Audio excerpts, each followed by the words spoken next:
50 के करीब हो गई हैं स्किन डिजीज़।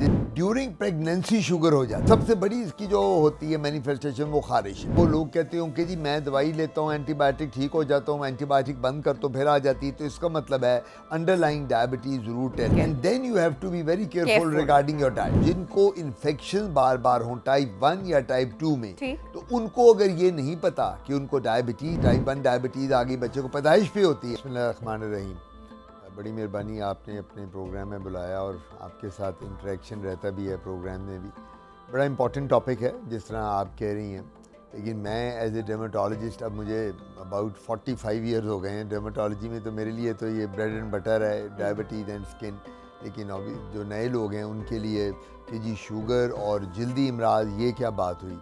बात सबसे बड़ी ये है, एनी स्किन लीजन, कोई भी आपके बॉडी के ऊपर दाना, पीप वाला, पानी वाला, चेहरे पे खारिश, उसकी अलामात जब भी ऐसी आएंगी तो आपने एक दफ़ा डायबिटीज़ को ज़रूर रूल आउट करना है। ठीक, ये बड़ी इंपॉर्टेंट बात मैं कर रहा हूँ। खाली ये नहीं होता कि जी एक बंदे को शुगर है, डायबिटीज़ मेलाइटिस है, तो वो आप उसकी शुगर कंट्रोल करेंगी तो उसकी किडनी, लिवर, आइज़, वो तो एक इम्पॉर्टेंट चीज़ है, लेकिन लोग इन चीज़ों को, स्किन की मैनिफेस्टेशन को मिस कर जाते हैं।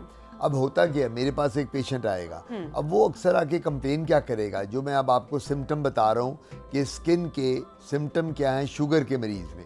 वो आगे कहेगा डॉक्टर साहब मुझे अक्सर फोड़े फिंसियाँ निकल आते हैं मेरी, और वो ओबीस है। ओबीस का मतलब है भारा जिस्म है, ओबेसिटी है। और वो कहते हैं कि डॉक्टर साहब मैं सिगरेट भी पी लेता हूँ। वो बंदा आके कहेगा मैं ओबेसिटी भी है, खाने पीने का बहुत शौकीन है। तो मैं उसको कहता हूँ कि आपको शुगर है? वो कहते नहीं।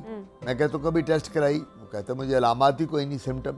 मैं कहता हूँ कभी कराई है कि नहीं? जी नहीं, मैंने, मुझे क्या ज़रूरत है, मुझे है ही कुछ नहीं। अच्छा, जब अब मैंने उसकी देख लिया कि उसकी बॉडी पे वो दाने और पीप वाले फोड़े चेहरे पे, जिस्म पे निकल रहे हैं, वो खारिश भी कर रहा है, तो मैं उसको जब कहता हूँ शुगर कराओ टेस्ट, फास्टिंग भी और HbA1c जो 3 माह वाली है, तो वो पॉजिटिव निकल आती है। फिर वो उसको पता चलता है, ओहो डॉक्टर साहब मुझे तो पता ही नहीं था, मुझे तो शुगर है।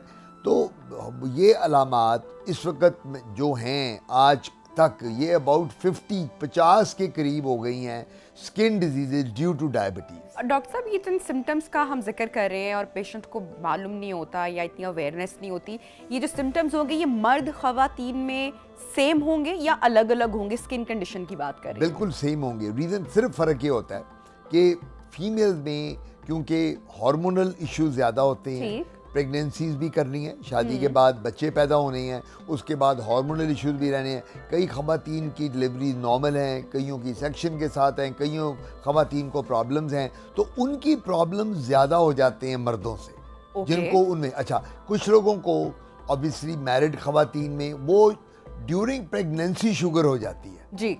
ड्यूरिंग, वो कहते हैं जी ये, इसको वो औरत कहती है जी मेरी ये फर्स्ट सेकंड प्रेगनेंसी है, मुझे कभी शुगर नहीं हुई, पहली दफ़ा मुझे प्रेगनेंसी में हुई है। अच्छा, वो ख़वातीन को अगर शुगर प्रेगनेंसी में हो तो उसकी भी मैनिफेस्टेशन स्किन पे आती है, अगर वो हो उसमें खारिश। और सबसे बड़ी इसकी जो होती है मैनिफेस्टेशन वो खारिश है, यानी खारिश का होना बहुत ज़रूरी एक सिम्टम में आता है जो हम डायबिटीज़ में देखते हैं, दानों का। और उसके बाद वो खातून या वो मर्द ये ज़रूर कहेगी कि मेरे दाने निकल आते हैं, मेरे जहाँ मैं खारिश करती हूँ या करता हूँ वहाँ चंबल बन जाती है।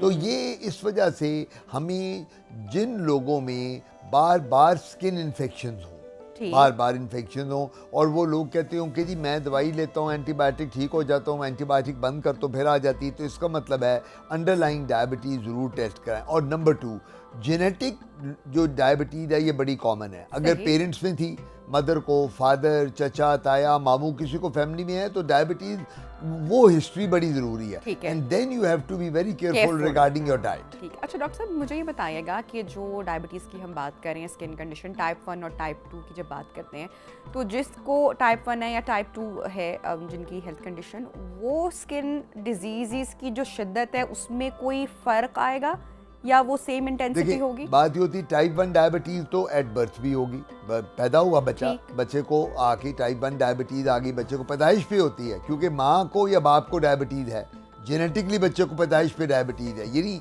इट इज़ वेरी इंटरेस्टिंग, बच्चा पैदा हुआ तो उसको डायबिटीज़ है। अब उनमें जो सबसे बड़ी सिम्टम्स हैं वो उनमें एज के साथ साथ वेरी करते हैं। अब अगर टाइप 1 या टाइप 2 डायबिटीज़ है और आपकी उम्र छोटी है तो उसमें आपके सिम्टम कम होंगे, उसमें आपको पता नहीं चलेगा। लेकिन एज यू ग्रो अप, अब बच्चे हैं स्कूल में, टाइप 1 डायबिटीज़ है, बच्चे खेलते हैं, लड़का एक जा रहा है क्लास 3-4 में, वो क्रिकेट खेल रहा है, फुटबॉल, हॉकी, वो गिरते भी हैं, चोटें भी। अब वो जहाँ उसको चोट लगेगी वो ज़ख्म हील नहीं करेगा, सही। वो परसिस्ट करेगा। तो माँ बाप देखेंगे कि भाई ये मेरा बच्चा जो है इसको तो वो ज़ख्म ही नहीं जा रहा, इसका तो बड़ी देर से ये अल्सर बना हुआ है, उसका क्या करना है, उसकी उंगली में, नाखून में पस पड़ जाएगी, उसके जॉइंट्स में पस पड़ जाएगी। सो इन चीज़ों को, जिनको इन्फेक्शन बार बार हों टाइप 1 या टाइप 2 में, तो उनको अगर ये नहीं पता कि उनको डायबिटीज़ है तो उनको डायबिटीज़ के लिए अपनी स्क्रीनिंग करा लेनी चाहिए। सही। अच्छा डॉक्टर साहब, ये बताएगा कि जैसे कि विंटर्स आ रहे हैं, सीज़न चेंज होता है और अक्सर लोगों को विंटर्स आने के बाद स्किन कंडीशन उनकी थोड़ी सी चेंज हो जाती है या स्वेयर हो जाती है, ड्राइनेस बहुत बढ़ जाती है, जैसा कि आपने चंबल का जिक्र किया, ये वाली कंडीशन अक्सर लोगों में बड़ी कॉमन हो जाती है। तो कैसे आइडेंटिफाई किया जाए कि ये वेदर चेंज की वजह से स्किन कंडीशन हो रही है या फिर चूंकि आप प्री डायबिटिक हैं या आपको इंटरनली आप एक मतलब चैलेंज का, हेल्थ इशू का सामना कर रहे हैं, तो ये उस वजह से है? क्योंकि ये अंडरस्टैंड करना इज़ वेरी इंपॉर्टेंट। नहीं, बात सबसे बड़ी ये है ना कि आपको कभी भी, मैंने आपको बताया ना कि कोई प्रॉब्लम है, आपको पता है प्री डायबिटिक है, लेट्स से एक बंदे को इस्टेब्लिश है कि उसको डायबिटीज़ नहीं, बॉर्डर लाइन डायबिटीज़ है, यानी वो अभी उसको ज़रूरत नहीं दवाइयों की, वॉक से ठीक करे, डाइट से ठीक करे, वेट को कम करे, सिगरेट ना पिए, अगर वो सिगरेट पीता है मीठा कम कर दे, ये तो प्रिवेंटिव। अब बात जो इम्पॉर्टेंट बात है वो ये है कि डायबिटिक्स को अपने 3-3, 4-4 माह के बाद, प्री डायबिटिक्स को भी, जो डायबिटिक है वो तो अपनी डेली भी चेक करते हैं, खुद ही घर में चेक कर लेते हैं, लेकिन जो प्री डायबिटिक्स हैं उनको चाहिए हर 3 माह के बाद अपनी डायबिटीज़ को पूरा स्क्रीन आउट करें, अपना ब्लड शुगर फास्टिंग कराएं, HbA1c कराएं, ताकि उन्हें ये पता चल जाए कि खाली वो प्री डायबिटिक ही हैं या खुदा न खास्ता वो ट्रू डायबिटिक हो गए। डॉक्टर साहब, अगर मैं आपसे पूछूं कि टॉप 5 कौन सी स्किन कंडीशंस हैं जो कि डायबिटीज़ की वजह से हमें हो जाती हैं, तो वो आप कौन सी? जो स्किन कंडीशन सबसे बड़ी बात है, फोड़े फिंसियाँ, जिनको हम फ्रंकुलोसिस कहते हैं। फ्रंकुलोसिस के बाद हम उसको फॉलिकुलाइटिस कहते हैं, कार्बंकल कहते हैं, बड़े बड़े बॉयल, आम लेमन टर्म में आप कहते हैं जी मुझे बॉयल निकल आए हैं, एक हुआ है। नंबर 2 इचिंग और प्रोराइटिस, खारिश बहुत होती है। खारिश शुगर के मरीज़ों में अक्सर औकात देखा जाता है कि वो बॉडी पे, टांगों पे, जिस्म पे खारिश करते हैं।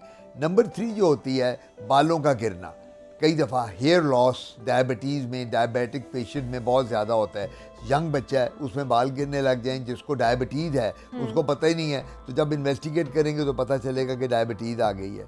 उसके बाद जो हमारी आर्मपिट्स हैं, जो हमारे बगलें हैं और जो हमारे गर्दन है, जो नेक है, इसके अंदर बार बार फंगस हो जाती है।